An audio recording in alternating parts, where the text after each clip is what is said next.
Mirë, të nderuar teleshikues, jemi rikthyer tashmë në pjesën e dytë ku do ndalemi tek gjeopolitika. Fillimisht do ndjekim insertin e pas rikthehemi. Dokumentet të panjohura më parë nga mbrojtja daneze tregojnë se Ministria e Mbrojtjes dhe Udhëheqësia e Lartë Ushtarake daneze tregojnë se Shtetet e Bashkuara po përpiqeshin të bindin kolegët danez të Groenlandës të dorëzonin në mënyrë informale informacione në lidhje me instalimet ushtarake, portet dhe bazat ajrore që ndodheshin në ishull. Kështu raporton gazeta daneze Berlingske, e cila referoi dokumentave të vitit 2025 të forcave të armatosura dhe Ministrisë së Mbrojtjes Danimarkës, të cilat i ka parë në një version të redaktuar për arsye të sigurisë kombëtare. Sipas gazetës, kontaktet dyshohet se kanë ndodhur brenda një intervali kohor prej një jave gjatë janarit të vitit 2025. Ministria sipas gazetës u informua menjëherë për shkak të klimës strategjike në lidhje me Groenlandën, po ashtu informua dhe gjithë udhëheqësia e lartë e mbrojtjes daneze, përfshirë shefin e mbrojtjes. Zhvillimet vinë në një kohë kur presidenti amerikan Donald Trump e ka deklaruar vazhdimisht gjatë vitit të kaluar se SBA synojnë të marrin kontrollin e Groenlandës, duke përshkallëzuar së fundmi dhe retorikën. Mirë, kemi ndjekur insertin dhe pikërisht për këtë temë ditën e sotme kam të ftuar zotin Grit Roj. Zoti Roj, ju përshëndes, kënaqësi. Faleminderit, kënaqësia ime. Zoti Roj, do ta nisim me insertin që dëgjuam së bashku në lidhje me Groenlandën. Pra zbulimi i dokumenteve daneze ngret dyshime serioze për mënyrën se si Shtetet e Bashkuara të Amerikës morën pra ato informacione të fshehta. Pyetja është se sa e pazakontë është që SBA-ja tashmë të kalojë informacione ushtarake në mënyrë informale nga Danimarka. Po shikoni, Shtetet e Bashkuara të Amerikës e kanë deklaruar haptas dëshirën dhe vullnetin e tyre për të marrë pjesën e Groenlandës, duke qenë që ky vullnet është i deklaruar hapur. Unë nuk besoj që ka ndonjë habi apo ndonjë çudi të madhe, sepse informacionet ushtarake qarkullojnë ndërmjet kanaleve, të cilat në fundit janë kanale të Shtetit Amerikan. Ajo që unë do të doja të vija në dukje është që kjo qasje që i bëhet problemit të Groenlandës, të paktën kjo qasje formale, është qasje e tejkaluar tashmë. Për shkak se në marrëdhënie ndërkombëtare funksionon gjithmonë raporti i forcës dhe i vullnetit. Sigurisht që në kohë paqe përpiqen të gjitha fuqitë e mëdha që të gjejnë një ekuilibër nëpërmjet rregullave të cilat zbatohen apo mbahen përpara të gjithë vendeve të tjera të botës nëse ka vullnet. Por në momentin që nuk është më kohë paqe, në momentin që vullnetet e fuqive të mëdha janë të ndryshme, atëherë sigurisht që mbizotrojnë raportet e forcës dhe kjo është ajo që po ndodh me Groenlandën. Europa e ka të pamundur, qoftë Danimarka vetë, qoftë Europa e Bashkuar, që të kundër përgjigjet në ndonjë farë lloj mënyre, sepse nuk e ka as pak fuqinë ushtarake, as fuqinë ekonomike. Dhe të gjitha këto janë çështje mediatike, mediatizohen thjesht për shkak të se ato elitat evropiane kërkojnë që popujve të tyre t'ju thonë që ne po rezistojmë. Në fundit të gjithë e dinë se cili është përfundimi i parashkruar i kësaj situate.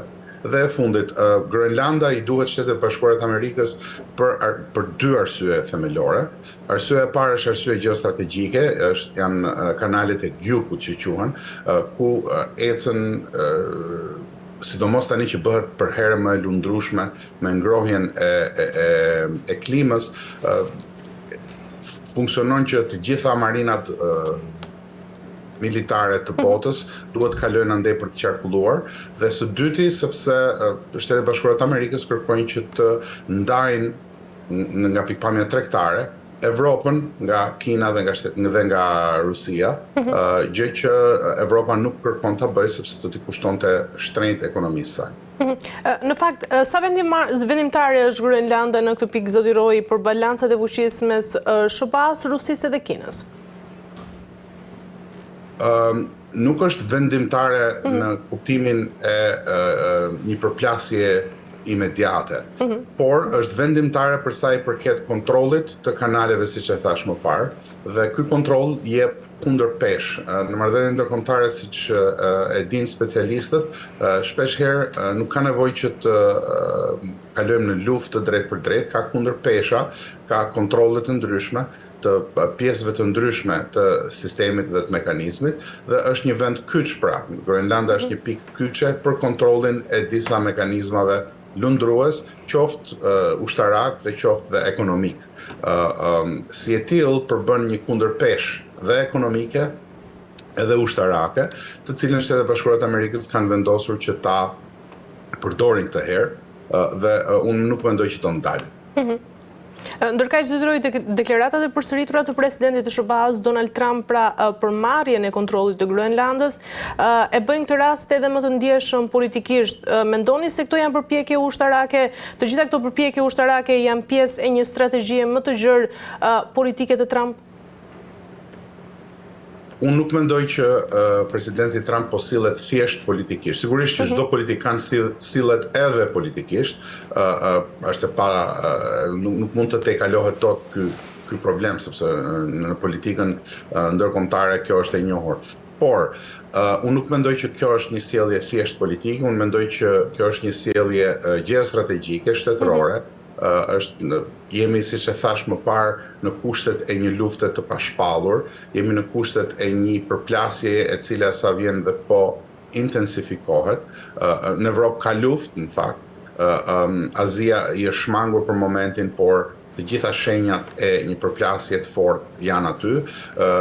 Kështu që Shtetet Bashkuara të Amerikës thjesht po përgatiten, edhe me buxhetin e tyre ushtarak të këtij viti të tjerë, po përgatiten dhe po e mbajnë veten të përgatitur, do thoja, që ti kundërpërgjigjen situatave të ndryshme të cilat ato i parashikojnë. Ndërkaq detyroi Danimarka gjendet mes presionit amerikan sigurisht dhe përgjegjësisë për sovranitetin e saj dhe të Groenlandës. Sa e vështirë është për Kopenhagen të refuzojë SBA-n pa dëmtuar këtu edhe marrëdhënie strategjike? Po siç e thash më parë, ky diskutimi i marrëdhënieve strategjike, i diplomacisë dhe i mënyrave të ligjit ndërkombëtar, pavarësisht se me cektësi një ashtu quajtur specialiste e kishte cekur në emisionet e darkës në javën e kaluar, ligji ndërkombëtar vlen aq sa vlen një copë letër që është marrë tek bakalli. Vlen nëse ke fuqinë që ta vendosësh në krye të marrëdhënieve, po nëse nuk e ke fuqinë e duhur, ligji ndërkombëtar ka shumë pak ndikim në marrëdhëniet ndërkombëtare. Por të përgjigjur drejt për drejt pyetjes tuaj, Danimarka nuk ka asnjë kurfar shansi dhe e di këtë, reagimi i politikanëve dhe i drejtuesve të shtetit danez është i tillë që të krijojë dy dinamika. Dinamika e parë është që ta vështirësoj dhe të sjellë sa më shumë vende evropiane në këtë përballje që ata kanë me Shtetet Bashkuara të Amerikës. Kjo nuk ju ka funksionuar, sepse presidenti Trump sapo deklaroi se do t'i vendosë tarifa 200% verave franceze. Pra sjellja e vendeve tjera evropiane nuk i ka bërë punë Danimarkës. Dhe së dyti, arsyeja e dytë pse elita daneze bën këtë punë është që të i tregoj popullit vetë që po rezistojmë. Shpesh herë në marrëdhëniet midis shteteve, edhe kur dihet se cili do të jetë përfundimi, duhet që politikanët t'i tregojnë banorëve dhe votuesve të tyre që ne po rezistojmë, bëm të pamundurën, po këto ishin kushtet dhe në fund zgjidhja që do t'ju paraqitet popullit do të jetë një zgjidhje që të jetë deri diku e pranueshme. Pra do të shpëtoj fytyrën e autoriteteve daneze. Unë kam besimin që drejt kësaj po shkohet. E qartë. Ndërkaq detyroi një artikull, gazeta qeveritare ruse është në krahun e Donald Trump, pra me lëvdata për Trump dhe kritika ndaj udhëheqësve europian që kundërshtojnë këtu dhe aneksimin e Groenlandës nga SBA-t. Pyetja është se apo përdor tashmë Moska këtë narrativ për të përçarë më tej SBA-n dhe Europën? Shikoni, sigurisht që për sa i përket politikave të shtetit rus, sigurisht që Moska e ka përdorur dhe do ta përdorë, sepse sheh interesat e veta. Njëri nga interesat primar të Rusisë është që të ndaj Shtetet e Bashkuara nga Bashkimi Evropian. Mirë po ta shohësh, domethënë ka edhe nëpër këto marrëdhënie daljet publike, daljet e mediave, pavarësisht se të qeverisë, kanë arsye të mos arsyes, pra shpesh herë bëhen provokime, shpesh herë nuk thuhen të vërtetat nëpër media, shpesh herë jepen sinjale për të krijuar reagime të njërit lloj për llojin tjetër. Unë mendoj që kjo lloj dalje është kjo e fundit, është kjo kategoria e fundit. Pra sigurisht që shteti rus nuk ka në dorë të bëj diçka për të penguar hyrjen e Shtetit Bashkuar të Amerikës në Groenland dhe atëherë merr pozicionin publik si mbështetës për të krijuar zallamahi, gjurulldi dhe huti tek kundërshtarët e vet. Kjo është më se e zakonshme për sa i përket shtetit rus. Se rrezikshëm është diskursi për unitetin transatlantik edhe të NATO, zoti Roy, ku Europa përshkruhet si pengesë për përparimin historik të Amerikës sipas vizionit të Donald Trump? Evropa duhet të ndjek vizionin amerikan, sepse Evropa nuk i ka fuqinë ushtarake që të kundërveprojë kundër askujt. Po t'ishte për Evropën, ushtria ruse do t'ishte diku afër Berlinit sot, sepse sot e kësaj dite Rusia prodhon më shumë municione se sa gjithë Evropa marrë bashkë. Pavarësisht përparimeve që ka bërë Evropa, pavarësisht investimeve të mëdha që këtyre 3-4 viteve të fundit të shteteve europiane, veçanërisht të Gjermanisë, për të krijuar fuqi ushtarake, ende nuk është në nivelin e duhur. Pra, Evropa gjatë këtyre 50 viteve të kaluara jetoi me vegimin se sigurinë do ta mbulonte shteti amerikan, sigurinë e të gjithë aleatëve dhe Evropa do të merrte pjesë në dasmën ekonomike, nëse mund ta quajmë kështu, të zhvillimit kapitalist. Mendoj se kjo llogari nuk do t'ju dalë më dhe tani me vendimet që janë marrë nga administrata amerikane, Evropës do t'i duhet që të gjejë gjuhën e përbashkët me administratën dhe në fundit unë besoj do ta gjejnë. Shumë shtete evropiane e kanë gjetur, përfshi këtu Italinë tonë fqinje, dhe besoj se dhe Mbretëria e Bashkuar e ka gjetur gjuhën, pra gjithë daljet publike mendojnë janë thjesht për konsum publik. E qartë. Ndërkaq, zoti Roy, vendosja e datës 4 korrik si një moment historik për aneksimin e Groenlandës ka sigurisht edhe ngarkesë të fortë historike. Sa realiste e shihni këtë skemë? Po, shikoni në këto çështje sigurisht që simbolika ka vendin e vet, 4 korriku sigurisht ka një simbolik shumë të madhe, përveç të tjerave ka një simbolik se është 250 vjetori i krijimit të Shteteve Bashkuara të Amerikës, pra është një simbol edhe më i madh. Por në marrëdhëniet midis shteteve simbolika luan një rol deri diku dytësor, pra edhe në këtë pikë simbolika luan rol të një kundërpeshe. Vendoset si datë kufi për shkak se administrata amerikane kërkon që t'jap një zgjidhje përfundimtare kësaj pune deri në datë. Ndaj dhe mendoj që 4 korriku është një simbolik, është më shumë për njerëzit, për atë që ju jepet njerëzve, është pjesa teatrore e politikës, por në marrëdhëniet reale midis politikanëve kjo na tregon se 4 korriku është një datë që nuk mund të lëviz, sepse është një datë ku do të festohet 250 vjetori. Dhe siç ju thash, unë mendoj që nuk ka zgjidhje tjetër përpos zgjidhjes së vullnetit të më të fortit, dhe në këtë rast më i forti dhe më i përgatituri në këtë luftë që në cilën ndodhemi janë Shtetet Bashkuara të Amerikës. E qartë. Ndërkaq, zoti Roy, të kalojmë tek një tjetër çështje ku është Irani, e cila është tronditur nga valet e protestave që nga muaji i kaluar, të cilat filluan pra më datën 20 dhjetor në pazarin e madh të Iranit për shkak të zhvlerësimit të ndjeshëm të realit iranian dhe përkeqësimit të kushteve ekonomike, dhe ndërkaq demonstratat më vonë u përhapën edhe në disa qytete të tjera. Zyrtarët iranianë ndërkaq akuzojnë SHBA-n dhe Izraelin për mbështetje të gjitha këtyre trazirave që po ndodhin.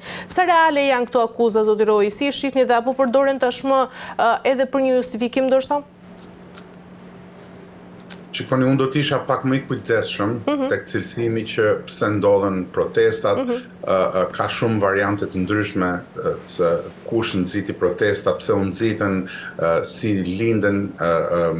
Në mos gjë tjetër, nga pikpamja mediatike kemi pasardhësin e shahut të Iranit, Reza Pahlavi, i cili ka pasur një ndikim në këto protesta, me daljet e tij publike nga Shtetet Bashkuara të Amerikës, ku ai jeton.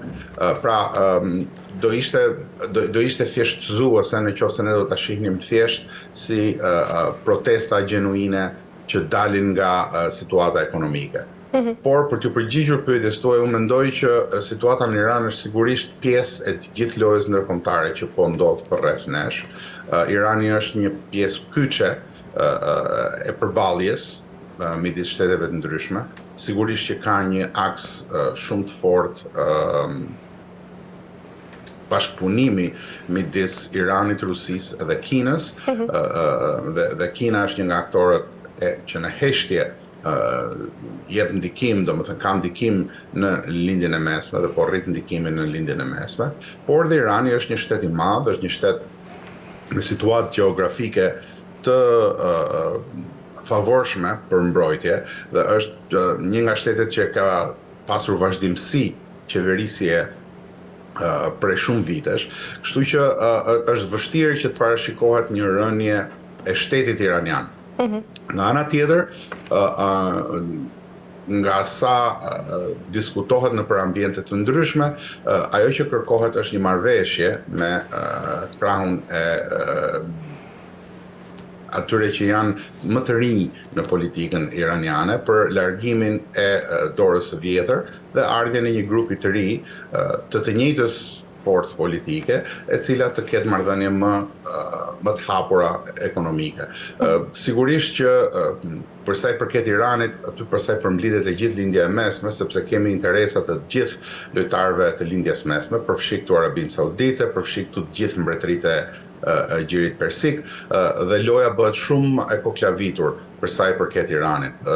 Pra përveç Kinës dhe Rusisë, kemi të bëjmë edhe me interesat të mbretërive të Gjirit Persik, të cilat pavarësisht se nuk duan ta shohin Iranin në sy, kanë interesa që mos vendoset një shembull që një grupim që sundon të hiqet me protesta popullore, sepse pastaj rrezikohet shumë kush në lindjen e mesme. E qartë. Ndërkaq zotëroj, Trump kërcënoi me goditje në rast të vrasjesh dhe pyetja lind se a ka tashmë SBA një ndikim efektiv mbi të gjitha vendimet e Teheranit? Sigurisht që ajo çka bëjnë Shtetet e Bashkuara të Amerikës ndikon tek vendimet e gjithkujt, edhe të një vendi si Irani, që është vend i madh. Unë nuk e di nëse ndikimi është i drejtë për drejtë, ose nëse mund ta marrim të thjeshtëzuar që po foli njëra palë, tjetra palë do të reagoj, po që sigurisht që ka ndikim, sepse siç e tregoj në bombardimet e luftës së kaluar Iran-Izrael, Shtetet e Bashkuara të Amerikës janë një nga mbështetësit më të fortë të agjendës të Izraelit në lindjen e mesme dhe janë ata që kanë mundësitë më të mëdha për t'i shkaktuar dëme Iranit. Kjo u duk edhe nga shkatërimet që ju bën centraleve, pavarësisht se tani po del se nuk dihet tamam nëse janë shkatruar centralet bërthamore, nëse shkatërimi ka qenë i pjesshëm, apo nëse janë rindërtuar gjatë kësaj periudhe po të njëjtat centrale. Pra ka burime informacioni që na thonë që shkatërimet nuk kanë qenë aq të forta sa menduam në atë kohë. E qartë. Mirë, zotëroj, për ta mbyllur, një koment se i përket edhe luftës mes Rusisë dhe Ukrainës, mendoni se do të ketë një arritje të paqes gjatë këtij viti? Nuk mendoj se ka ndonjë perspektivë për të mbaruar luftimet, sepse Ukraina është në një pozitë që nuk mund ta fitojë luftën, Rusia është në një pozitë që është duke humbur ushtar dhe material luftimi, por është duke përparuar ngadalë shteteve të tjera rreth Ukrainës, të cilat, sidomos shtetet evropiane, nuk mund ta lejojnë dot që Ukraina të bjerë. Pra, jemi në një situatë stazi, që quhet, nga e cila Ukraina nuk del dot kaq kollaj. Ishte një situatë e parashikueshme para 4 viteve që lufta do të shkonte në këtë drejtim, pavarësisht se në luftë asnjëherë nuk dihet çdo gjë me siguri, asnjëherë nuk dihet se çfarë do të ndodhë me javë, por kahja, qasja që do të kenë palët, ishte parashikueshme dhe parashikuar. Ndaj unë mendoj që do të kemi një vazhdimsi të luftimeve, është një konflikt i cili nuk mund të zgjidhet dot pa u zgjidhur disa interesa të forta përreth tij. E qartë. Mirë, zotëroj, kemi arritur në fund, ju falenderoj dhe ishte kënaqësi. Faleminderit juve. Faleminderit. Mirë, të nderuar teleshikues, kemi arritur në fund të kësaj interviste, do ta mbyllim këtu për ditën e sotme, bashkë do të shihemi sërish nesër me të tjera tema.